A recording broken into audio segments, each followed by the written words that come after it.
ప్రత్యేకమైన పదార్థాన్ని కనిపెట్టాడు.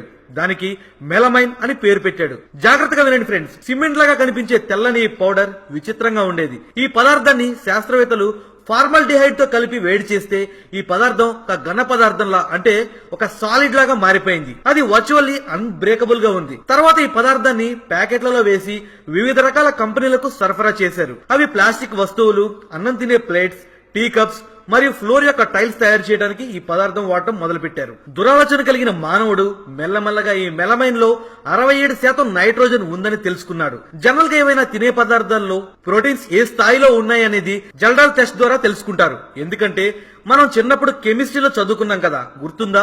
జల్డాల్ టెస్ట్ ద్వారా ఒక పదార్థంలో నైట్రోజన్ శాతం ఎంత ఉంది అనేది కనిపెడతారు. సో ఆ తిండి పదార్థంలో నైట్రోజన్ ఎక్కువ ఉంటే ఆ పదార్థంలో ప్రోటీన్స్ పుష్కలంగా ఉన్నట్టు అర్థం. ఇంకేముంది, ఇక దుష్టబుద్ధి కలిగిన ఆ మనిషి ఈ అవకాశాన్ని క్యాష్ చేసుకుందామని అనుకున్నాడు.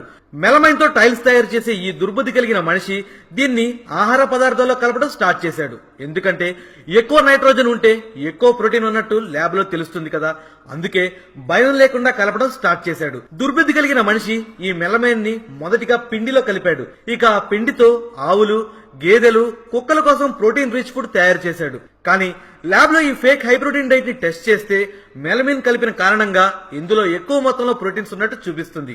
విషపూరితమైన మెలమిన్ కలిగిన ఆహారాన్ని తిని ఎన్ని పశువులు చనిపోయి ఉంటాయనే డేటా ప్రపంచంలో ఎవ్వరి దగ్గర లేదు. కానీ మెలమిన్ కలిగిన పశువుల ప్రోటీన్ రిచ్ ఫుడ్ అమెరికాలో పెద్ద మొత్తంలో పట్టుబడింది. తర్వాత 2010లో దీన్ని బ్యాన్ చేశారు. ఇక మన దేశమే. మన భారత్ లో చూస్తే ఇక్కడ ఎవరు రాళ్లు కలిపినా ఏం కలిపినా ఎవ్వరూ పట్టించుకోరు. కాబట్టి మన దేశంలోని పశువులు దాదాపు 1 దశాబ్దం వరకు ఆ మెలమైన్ ని తింటూనే ఉన్నాయి. ఈ విషం తిని మరణిస్తూనే ఉన్నాయి. కానీ 2008లో ఈ దుర్బుద్ధి కలిగిన మనిషికి ఒక కొత్త ఆలోచన వచ్చింది.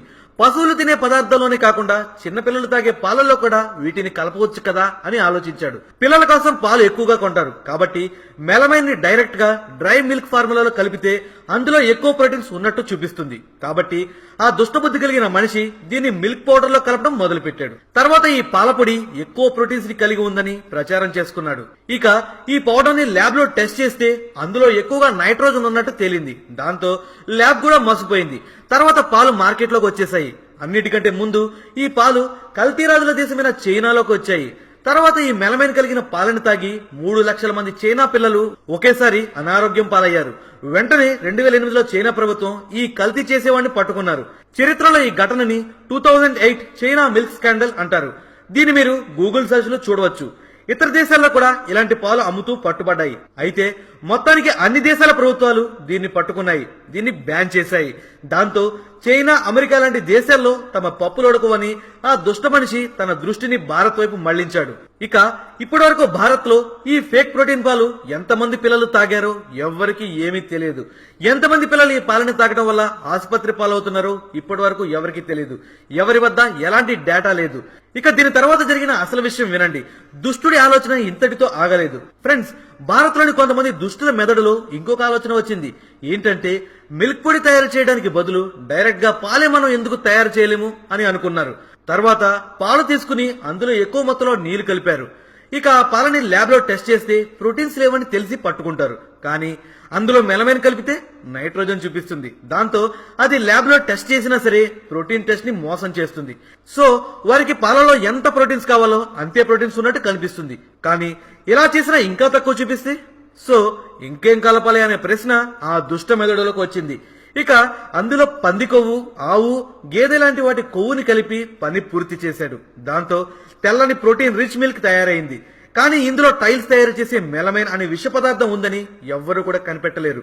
కానీ దుర్మార్గమైన విషయం ఏంటంటే భారత ఆహార భద్రతా సంస్థ అయిన FSSAI 2016లో ఒక చట్టం తెచ్చి భారత్ లో అమ్మే పాలలో మెలమైన్ కలపడాన్ని లీగలైజ్ చేసింది.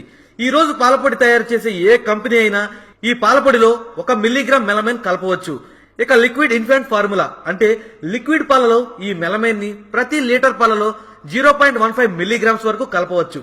మరియు ఇతర ఆహార పదార్థాల్లో కేజీకి 2.5 మిల్లీగ్రాముల మెలమైన్ అనే విష పదార్థాన్ని కలిపే పర్మిషన్ ఇచ్చారు.